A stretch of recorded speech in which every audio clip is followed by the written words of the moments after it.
La vie juive, à tous les aspects, les prières, les événements, le mot, l'idée, la réalité de Jérusalem est toujours invoquée. D'ailleurs, un passage qui dit Meshkach Yerushalayim, Tishkach Yemini. Si je vais oublier Jérusalem, comment est-ce que je peux oublier Jérusalem? À la naissance, au Brit Mila, on invoque. Au mariage, on brise un verre ou une ampoule, commémorer la destruction du temple. La demande, l'aspiration, notre attachement absolu à Jérusalem, à Eretz Israël, et bien sûr, ceci vient avec la délivrance. Mais je vais vous poser une question. Est-ce que vous avez une idée combien de fois, directement et indirectement, Mashiach, Jérusalem, la délivrance, la résurrection des morts, est mentionné dans la prière de Shacharit de tous les matins. La prière, donc, la prière du matin, peu importe la coutume que vous avez, que ce soit la coutume Ashkenaz, Séfarade, Nusachari, Nusachabad, peu importe. Combien de fois environ? Et comme je dis, directement et un peu plus indirectement. Mais avant de vous donner la réponse là-dessus, on va d'abord réciter ensemble un chapitre de Télim encore qui fait allusion au Beth Amikdash. Mizmor le Toda, le cantique pour remerciement. Ceci fait allusion à l'offrande du Beth Amikdash qu'on appelle le Korban Toda.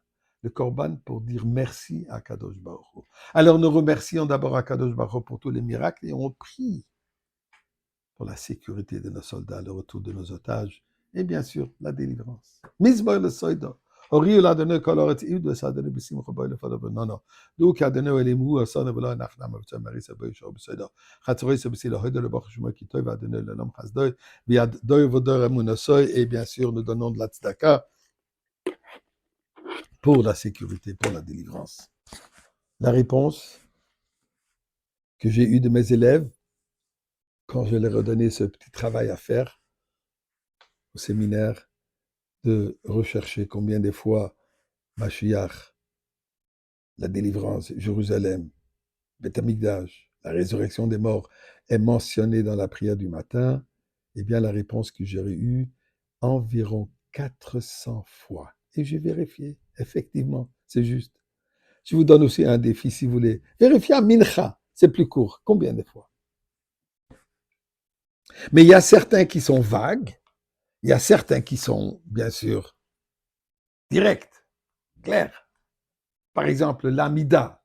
Baruch ata Hashem b'chayam etim, béni soit Dieu pour la résurrection des morts. Qu'on retourne vers Jérusalem, ainsi de suite. Il y a certains qui sont plus vagues. Ce qui est aussi d'intéressant, vers la fin de la prière de Shacharit, à tous les jours, nous disons un cantique.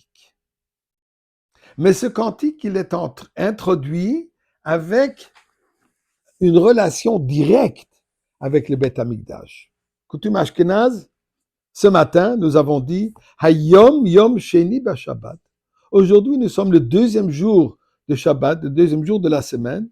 Shebo, que durant ce jour-ci, Hayu Aleviim Omrim, les Leviim, les Lévis, ils disaient Bet Amikdash au Bet Amikdash. Et là, on dit quel chapitre, quel psaume, cas de lundi, le psaume 48. Donc, on fait allusion que nous disons aujourd'hui, c'est ce qu'on disait au Beth Amikdash. Coutume Sefarad, je crois, introduit ça un peu différemment, en disant Hashir Shalevim Hayu Omrim Beth Amikdash, le cantique que les Léviim disaient au Beth Amikdash, premier jour celui-là, deuxième jour celui-là, tout le monde dit le même d'ailleurs, il n'y a pas de différence. Toutes les coutumes, nous disons les mêmes cantiques. Où est-ce qu'il les disait? Où est-ce qu'il chantait? Eh bien, si vous vous souvenez, la semaine dernière, on a parlé des différentes étapes, des différents niveaux du Beth Amikdash, et j'ai mentionné que entre Ezrat Israël et plus haut, il y avait 15 marches demi-cercle.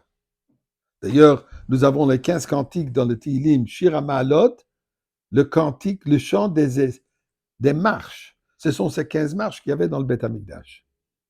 Ce sont sur ces marches-là où les Lévi'im chantaient jouait toutes sortes de différents instruments tous les jours. 15. Eh bien, le 15, d'après la Kabbalah, est relié au nom d'Akadosh Baruch Hu. Nous savons que un des noms de Dieu, le Tétramagaton, je m'excuse, encore, le Tétragrammaton, a les 4 lettres, Yud Ke Vav Ke. Yud Ke, les premiers 2 lettres, correspond à 15. Yud 10, He 5. Les 15 marches nous dit que nous ascendons. Il y a une ascension vers le Yud Ke. Et bien sûr, à l'intérieur là, il y avait le Kodesh HaKodashim.